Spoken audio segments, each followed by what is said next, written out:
Hello मेरे प्यारे बच्चों, मैं सुमित अहलावत और आप सभी कैसे हैं? सब बढ़िया। चलिए स्टार्ट करते हैं आज का टॉपिक। आज का हमारा टॉपिक है एंथैल्पी। इससे पहले हमने क्या कवर किया था? हमने कवर किया था फर्स्ट लॉ ऑफ थर्मोडायनामिक्स, जिसमें आप लोगों को बताया गया था कि डेल्टा यू जो होता है वो होता है Q प्लस डब्ल्यू। और वहीं पे हमने एक चीज़ और नोट की थी कि जो इंटरनल एनर्जी चेंज है डेल्टा यू जो है वो Q के इक्वल हो सकता है। कब? तब कांस्टेंट वॉल्यूम है।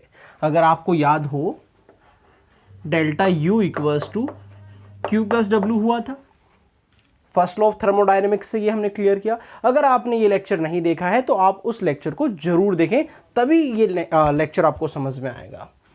यहाँ पे आपने वर्क का लेक्चर भी आपको उससे पहले ज़रूर मिलेगा। अगर वो नहीं देखा है तो वो भी ज़रूर देखें, क्योंकि अगर आप बेसिक नहीं जानते हैं तो फिर आगे बढ़ने का कोई फ़ायदा नहीं है। ओके, चलिए अब जो वर्क है वो होता है minus P delta we. Okay, work के ऊपर काफ़ी अच्छे अच्छे न्यूमेरिकल्स, काफ़ी अच्छी अच्छी प्रॉब्लम्स और काफ़ी अच्छे कॉन्सेप्ट मैंने आपको बताए हैं। आप ज़रूर देखें तभी आगे बढ़ें। Delta U equals to Q minus P delta V, हमने वैल्यू को पुटअप किया। अब अगर कांस्टेंट वॉल्यूम है तो आप सोचिए चेंज इन वॉल्यूम क्या आ जाएगा? जीरो। और यहाँ पे डेल्टा यू जो है वो क्या आ जाएगा? QV। मीन्स जो हीट आप दोगे वो हीट यहाँ पे किस में? इंटरनल एनर्जी में चेंज दिखाएगी। कब? तब वॉल्यूम क्या है? कांस्टेंट। बट अब क्या सभी रिएक्शन कांस्टेंट वॉल्यूम पे होंगी? देन हमारा आंसर आएगा नो। सभी रिएक्शन कांस्टेंट वॉल्यूम पे नहीं होती हैं। आप एक्सपेरिमेंटल देखें ना, हमारे चारों तरफ जो रिएक्शन हो रही है क्या वॉल्यूम कांस्टेंट है? नहीं। केमिस्ट्री लैब में जो रिएक्शन कर रहे हैं क्या वो कांस्टेंट वॉल्यूम पे है? नहीं।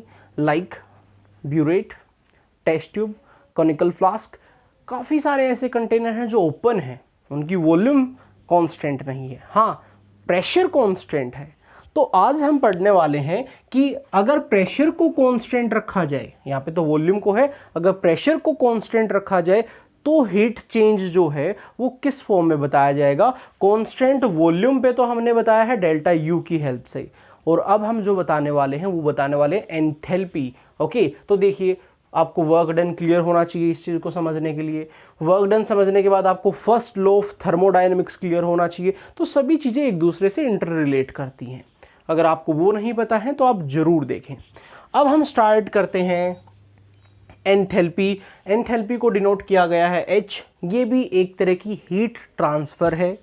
ओके, ये भी एक मेथड है जो बताता है हीट को कैसे ट्रांसफ़र किया जा सकता है। Okay, but constant pressure and temperature पे। ओके, वॉल्यूम कांस्टेंट नहीं होगी, यहाँ पे टेम्परेचर एंड प्रेशर कांस्टेंट होगा। चलिए अब मैं स्टार्ट करता हूँ यहाँ पे एंथैल्पी। काफ़ी अच्छे से आपको ये चीज़ समझ में आएगी, कोई प्रॉब्लम आपको यहाँ पे नहीं होगी। चलिए सुनिए फिर यहाँ पे देखिए, एंथैल्पी जो होती है वो होती है हमारी H equals to U plus PV। अब मैंने आपको बताया है कि थर्मोडायनेमिक्स में हम क्या बता पाएंगे? चेंज बता पाएंगे, एग्जैक्ट वैल्यू नहीं बता पाएंगे। इंटरनल एनर्जी नहीं बता पाए, चेंज इन इंटरनल एनर्जी बता पाए। ऐसे ही एंथैल्पी नहीं बता सकते, चेंज इन एंथैल्पी बता सकते हैं। एग्जाम्पल दिया था मैंने आपको एक कि आपके अकाउंट में कितना बैलेंस है, मैं नहीं बता पाऊंगा, बट अगर उसमें मैं 100 ऐड कर दूं तो मैं बोलूँगा जितना था उससे 100 ज़्यादा है, चेंज बता पाया। या 100 निकाल लूँगा और क्या बोलूँगा? जितना था उसमें से 100 कम है। चलिए अब ये है हमारा कांस्टेंट टेम्परेचर एंड प्रेशर पे। ये बात हमें क्लियर हो गई है। अब इसके बाद हमें क्या जानना है कि ये एक स्टेट फंक्शन है या एक पाथ फंक्शन। कभी कभार ऐसा भी पूछा जाता है, तो मैं आपको बता दूं एंथैल्पी हमारा एक स्टेट फंक्शन है। अब कुछ बच्चे तो ये नहीं जानते स्टेट फंक्शन क्या है, गलत है। इसके ऊपर भी लेक्चर रिकॉर्ड किया हुआ है। तो वो जरूर देखें, और जिन्होंने देख लिया उसको पता जरूर होगा। स्टेट फंक्शन वो होता है जो इनिशियल एंड फाइनल पे डिपेंड करता है, ओके, पाथ पे डिपेंड नहीं करता है। कैसे चेंज हुई, क्या हुआ क्या नहीं हुआ, हमें मतलब नहीं है। इनिशियल क्या थी, फाइनल क्या थी, सिर्फ हमें इससे मतलब है। अब हमने एक चीज़ और भी पढ़ी कि एक्सटेंसिव और इंट्रेंसिव क्या होता है। ओके, अब एक्सटेंसिव एंड इंट्रेंसिव की बात करें तो एक्सटेंसिव होती है एक्सटर्नल, इंटेंसिव होती है इंटरनल। इंटरनल पार्ट चेंज नहीं होते, लाइक ऐसा तो नहीं होगा आपने एक किडनी एक्स्ट्रा कर ली है 3 हो गई है, या एक किडनी निकाल दी है 1 रह गई है, हाँ दोनों निकाल दिए काम चल रहा है। तो इंटेंसिव को हम चेंज नहीं कर रहे हैं, चेंज कर रहे हैं एक्सटेंसिव, लाइक हमारे क्लॉथ्स हम चेंज कर रहे हैं। तो यहाँ पे भी आपको ये देखना है कि एंथैल्पी एक्सटेंसिव है या इंटेंसिव है। तो मैं आपको क्लियर करता हूँ ये एक्सटेंसिव है। अब सर हमें क्या पता कि ये एक्सटेंसिव है या इंटेंसिव है। तो देखिए, डिपेंड जो चीज़ अमाउंट पे करती है, मास पे, ओके, तो जो मैटर पे डिपेंड कर रही है, अमाउंट पे डिपेंड कर रही है, वो होती है एक्सटेंसिव प्रॉपर्टी। एंथैल्पी भी डिपेंड करती है किस चीज़ पे, अमाउंट पे। तो अमाउंट पे ये चीज़ डिपेंड कर रही है, तो इसीलिए हम इसको क्या बोलेंगे, एक्सटेंसिव प्रॉपर्टी है। ये इसकी कुछ कैरेक्टरिस्टिक हैं जिनके बारे में आपको पता होना चाहिए। अगर आप अमाउंट को चेंज करेंगे तो ये भी चेंज हो जाएगी। चलिए, अब यहाँ तक की कहानी हमें क्लियर हो गई है। अब इससे आगे चलते हैं, और मैं जैसा कि मैंने आपको बताया कि एंथैल्पी की ये वैल्यू बताना हमारे लिए डिफ़िकल्ट है। तो क्या करेंगे फिर, हम चेंज बताएंगे, डेल्टा एच बताएंगे। कैसे बताएंगे भाई, आपको प्रोडक्ट की एंथैल्पी पता हो और आपको रिएक्टेंट की एंथैल्पी पता हो। प्रोडक्ट की एंथैल्पी में से रिएक्टेंट की एंथैल्पी माइनस कर देंगे, देन हमारा जो आएगा वो क्या आएगा, चेंज आएगा। ओके, चलिए अब हम क्या करते हैं, हम इसको फर्स्ट लॉ से भी क्लियर करते हैं। From first law, from first law. देखिए, अगर आपने ये लेक्चर नहीं देखा तो मैं बार बार बोल रहा हूं, इस लेक्चर को जरूर देखें, तभी आगे की चीजें आपको समझ आएंगी। ओके, चलिए स्टार्ट करते हैं from first law. From first law में हम क्या देखेंगे, यहां पे आपका है delta U equals to Q plus W. Okay, but अब हमें प्रेशर कांस्टेंट रखना है। प्रेशर क्या रहेगा, कांस्टेंट। तो डेल्टा यू को क्या मैं ये u2 माइनस u1 लिख सकता हूं, बिल्कुल कोई प्रॉब्लम नहीं है। एंड ये हो गया q और QP हो गया है। वर्क डन को हम यहां पे लिखने वाले हैं माइनस P डेल्टा V, क्योंकि हम जानते हैं वर्क डन होता है माइनस P डेल्टा V। ये वर्क डन वाले लेक्चर में हमें क्लियर हो चुका है। अब डेल्टा V की जगह पे हम क्या पुटअप कर सकते हैं, u2 minus u1 equals to QP और माइनस P प्रेशर कांस्टेंट है, delta V V2 minus V1। Okay, I hope आपको यहां तक ये समझ में आया। अब देखिए हम इसको सोल्व कर देते हैं, देन फिर क्या होगा ये सुनिए। u2 minus u1 equals to QP, और ये हमने सोल्व किया तो क्या आया, माइनस यहाँ पे चला गया, माइनस PV2, और ये माइनस तब अंदर लेके गए और माइनस अंदर भी था, प्लस PV1। चलिए अब हम इसको एडजस्ट कर देते हैं। इस PV2 को इधर ले लेते हैं, पॉजिटिव हो जाएगा। u1 को उधर ले लेते हैं, ये हमारा पॉजिटिव हो जाएगा। ऐसा क्यों कर रहे हैं मैं वो आपको बताता हूँ।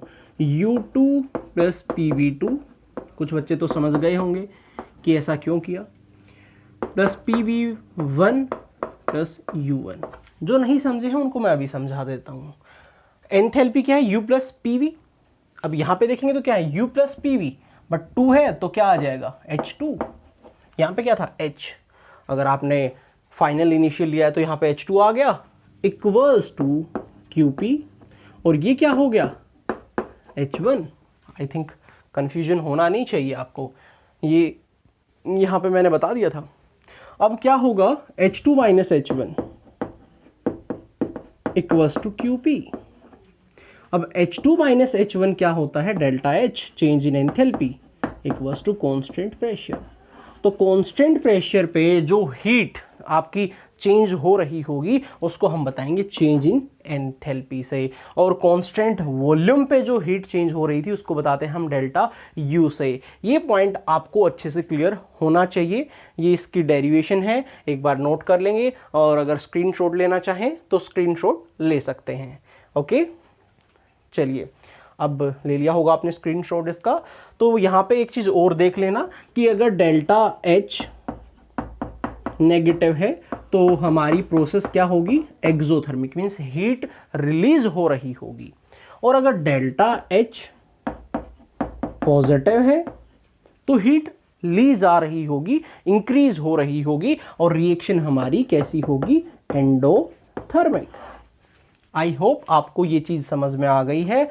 ओके, जल्दी से इसको नोट कर लेंगे। फिर हम नेक्स्ट एक फंडा और क्लियर करते हैं कि आप सॉलिड, लिक्विड, गैस 3 स्टेट है, क्या तीनों स्टेट की एंथैल्पी हम बता पाएंगे, ये मैं आपको क्लियर करूंगा। और फिर मैं क्लियर करता हूं कि यहाँ पे रिलेशन क्या है डेल्टा H और डेल्टा U में। ओके, तो नोट कर लेंगे इस चीज़ को, और नोट हो गई है तो हम आगे बढ़ते हैं। और नेक्स्ट रिलेशन को मैं अब क्लियर करता हूं। यहाँ पे डेल्टा H डेल्टा U का रिलेशन क्या रहेगा, चलिए देखिए, मैं आपको बता दूं कि यहाँ पे सॉलिड की बात करेंगे और लिक्विड की बात करेंगे तो उनमें कोई खास फर्क नहीं आने वाला डेल्टा H डेल्टा U में, तो उनको हम कंपेयर नहीं करते। हम गैसेस की बात करते हैं। गैसेस में बहुत बड़ा रोल रहता है, वो कैसे रहता है वो आपको देखना पड़ेगा। Relationship between delta H and delta U। अब आपको पता लग चुका है कि दोनों ही हीट चेंज हैं, एक कांस्टेंट प्रेशर पे और एक कांस्टेंट वॉल्यूम पे। क्या ये चीज़ें सेम हो सकती हैं? हाँ, हो भी सकती हैं और नहीं भी। सॉलिड लिक्विड में कोई ऐसा खास डिफरेंस नहीं मिलता है, बट गैसेस में बहुत बड़ा डिफरेंस मिल सकता है, तो हम उसी की बात करेंगे। ओके, चलिए अब मैं आपको यहाँ पे बताता हूँ कि हमारा जो फॉर्मूला है वो है delta H equals to delta U plus, यहाँ पे क्या था आपका, आपने देखा P डेल्टा V। अब एक बात बताइए, यहाँ पे आप अगर इस चीज़ को देखते हैं कैसे, अब सोच रहे होंगे ये कहाँ से आ गया। देखिए H equals to U plus PV हमने लिखा, हाँ जी बिल्कुल लिखा। तो अब क्या करेंगे, अगर हम चेंज करते हैं, सबको हमने चेंज कर दिया, तो क्या आ गया, डेल्टा H, क्या आ गया, डेल्टा U, और यहाँ पे हमने प्रेशर को कांस्टेंट माना है तो क्या आ गया, P डेल्टा V। या फिर आप बोल रहे हैं कि सबको ही चेंज किया है तो हम तो PV को चेंज करेंगे, नो प्रॉब्लम, डेल्टा PV लिख लो। अब एक बात बताइए, PV इक्वल्स टू क्या होता है, nRT, तो डेल्टा PV क्या होगा, डेल्टा nRT होगा या नहीं होगा, बिल्कुल। तो अब हम यहां पे देखेंगे तो R और T तो कांस्टेंट दे रखे होंगे, फिक्स होता है R, फिक्स देंगे T, तो चेंज क्या होंगे, सिर्फ और सिर्फ नंबर ऑफ मोल्स। तो यहां पे क्या आया, delta H equals to delta U plus, यहां पे चेंज किस में है, मोल्स में, डेल्टा nRT। ओके, अब ये हम कैसे फाइंड आउट करें, डेल्टा PV कैसे सोल्व करें। देखिए PV इक्वल्स टू nRT है, मैंने पहले रिएक्टेंट के लिए लिया है, और एंथैल्पी आपको पता है कांस्टेंट प्रेशर पे है, तो ये रिएक्टेंट के लिए मैंने माना, फिर मैंने प्रोडक्ट के लिए माना। ओके, अब चेंज अगर मुझे निकालना है तो क्या करूंगा मैं, ये फर्स्ट है, ये सेकंड है, सेकंड में से फर्स्ट को माइनस कर देते हैं, तो क्या आया, P VP minus P VR equals to NPRT minus NRRT। अब देखिए यहाँ पे प्रेशर तो कॉमन आ गया है, सेम ले रखा है, और वॉल्यूम में डिफरेंस आ रहा है तो डेल्टा वी हो गया है। तो पी डेल्टा वी क्या रहेगा, आर टी तो बाहर निकल गया, सेम है। N P minus N R, तो N P minus N R क्या है, मोल्स में चेंज है आपका, ओके किसके, रिएक्टेंट एंड प्रोडक्ट्स। तो क्यों नहीं इसके लिए डेल्टा लगा लिया जाए। पी डेल्टा वी जो है वो क्या आ जाएगा, डेल्टा एन और जी लगा देंगे। क्यों लगा देंगे, क्योंकि ये गैस के लिए बातें चल रही हैं। अब ये जो वैल्यू है पी डेल्टा वी की या डेल्टा एन आर टी जो हमने यहाँ पे पुटअप किया है उसको हम यहाँ पे पुटअप कर देते हैं, ओके। तो ये वैल्यू आपने यहाँ पे पुटअप जैसे कि पी डेल्टा वी की, ठीक है, मैंने आपको बताया कि यहाँ पे प्रेशर तो कांस्टेंट ही रखना है एंड डेल्टा वी, तो पी डेल्टा वी हम वहाँ से प्रूफ कर चुके हैं, इसको पुटअप कर देते हैं। Delta H delta U, P delta V क्या रहेगा, plus delta N G R T, और मैंने कहा कि ये गैस के लिए ही देखा जाएगा। तो आप इस चीज़ को अभी नोट कर लेंगे, फिर मैं आपको डिफरेंट केस बताता हूँ। 3 केसेस हैं कि डेल्टा एच बड़ा भी हो सकता है, छोटा भी हो सकता है और इक्वल भी हो सकता है। चलिए सब क्लियर है, कोई प्रॉब्लम नहीं है। तो नेक्स्ट मैं अभी आपको डिफरेंट केस बताता हूँ इस इक्वेशन के बिहाफ पे, और समझने की कोशिश करेंगे। अच्छे से समझ में आपको जरूर आएगा, ओके, कोई प्रॉब्लम आपको होगी नहीं इस टाइप की। तो हमें फाइनल यहाँ पे एक रिलेशन मिल गया है। रिलेशन क्या मिला है वो देखिए, रिलेशन आपको मिला है delta H delta U delta N G R T. अब हमसे पूछा जाता है क्या delta H delta U equal हो सकते हैं? यस, हो सकते हैं। क्या डेल्टा एच बड़ा हो सकता है? हो सकता है। क्या डेल्टा यू भी बड़ा हो सकता है? ये भी हो सकता है। तो केस फर्स्ट की बात करता हूं, तब डेल्टा एच ग्रेटर देन होगा डेल्टा यू से, मीन्स डेल्टा एच की वैल्यू बड़ी है डेल्टा यू से, तो कुछ ना कुछ ये वैल्यू क्या रही होगी, पॉजिटिव, तभी तो ये इसमें ऐड होके उसके इक्वल आया होगा, ओके। तो आपको याद रखना है उस केस में delta N G greater than 0 रहेगा, 0 से छोटा नहीं आएगा, 0 से बड़ा रहेगा, क्योंकि कुछ वैल्यू पॉजिटिव आएगी तो ऐड होके ये वैल्यू बड़ी हो जाएगी, ओके। चलिए एग्जाम्पल मैं आपको यहां पे क्लियर करता हूं। अब डेल्टा एन जी क्या होता है वो आपको पता ही है, moles of product minus moles of reactant. ऐसा करते हैं कि यहाँ पे प्रोडक्ट के जो मोल हैं वो हम ज़्यादा ले लेते हैं और रिएक्टेंट के मोल्स हम कम ले लेते हैं। एग्जाम्पल देखिए, समझ में आएगा आपको अच्छे से। कार्बन सॉलिड है, ऑक्सीजन गैस है, गैस के लिए ही बात चल रही है, याद रहे आपको। कुछ बच्चे यहाँ पे गलती करते हैं, ये गैस है, ये गैस है, ये सॉलिड है, कंसिडर नहीं किया जाएगा चेंज में। तो यहाँ पे डेल्टा एन जी की जो वैल्यू है वो क्या आई हमारी, ये 1, ये हाफ, 1 माइनस हाफ, हाफ आ गई है।